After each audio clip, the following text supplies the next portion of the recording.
किसी व्यक्ति की मृत्यु के बाद दुनिया कैसी होगी? कोरियाई लोग फिल्मों के माध्यम से इस विषय पर गहराई से विचार करते हैं। मृत्यु के बाद व्यक्ति को 49 दिनों में 7 नरकों से गुजरना पड़ता है।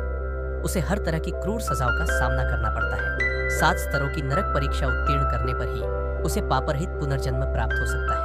एक बचाव अभियान के दौरान एक दमकल कर्मी के साथ दुर्घटना हो गई। वह हवा में लटकी एक लड़की को पकड़े हुए था। आग लगने से सुरक्षा रस्सी टूट गई। दोनों सीधे हवा से नीचे गिर पड़े। लड़की उसकी बाहों में कसकर पकड़ी हुई थी। अंत में वह जमीन पर जोर से गिरी। उसकी आवाज उसके दिमाग में तेजी से कौंध गई। सौभाग्य से लड़की सुरक्षित थी।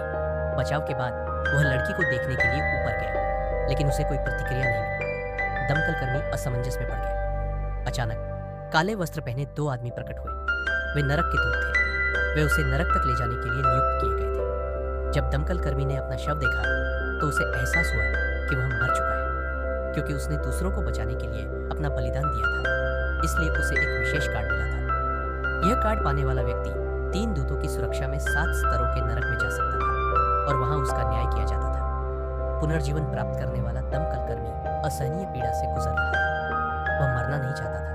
वह अपनी कमजोर और बीमार मां को छोड़कर नहीं जा सकता था। हालांकि उसका शरीर अनायास ही उठ खड़ा हुआ। वह एक रहस्यमय अंतरिक्ष में समा गया।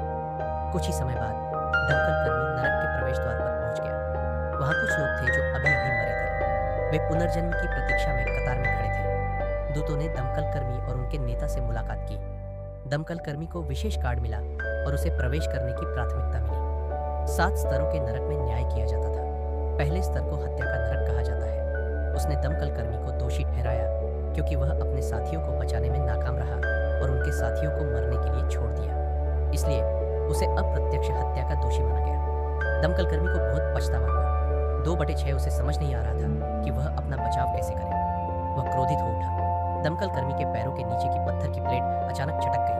नीचे धरती लावा थी। दोषी आत्मा आग में गिर गई, लेकिन जलकर मरी नहीं, बल्कि असहनीय दर्द सहती रही।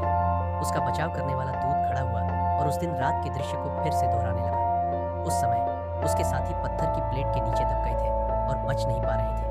उसके साथियों ने उससे आग्रह किया कि वह पहले दूसरों को बचाए। दमकल कर्मी ने अंततः 8 लोगों को बचाया। जब वह अपने साथियों को बचाने के लिए वापस जाने को तैयार था, तभी इमारत गिरने लगी। राजा ने इस बारे में सोचने के बाद दृढ़ निश्चय किया। उसने सोचा कि दमकल कर्मी का योगदान अतुलनीय था, तो उन्होंने घोषणा की कि दमकल कर्मी को बरी कर दिया गया है। साथ ही उन्होंने दमकल कर्मी की लंबे समय से चली आ रही समस्या का भी समाधान कर दिया। फिर वे एक जहाज पर सवार होकर मिंघे नदी पार करके लांडो हेल नामक दूसरे स्तर पर पहुंचे। वे व्यभिचार करने वालों को सजा देने में माहिर थे। इस लेवल का इंचार्ज राजा चुजियांग की बूढ़ी औरत थी। रात के सीन के जरिए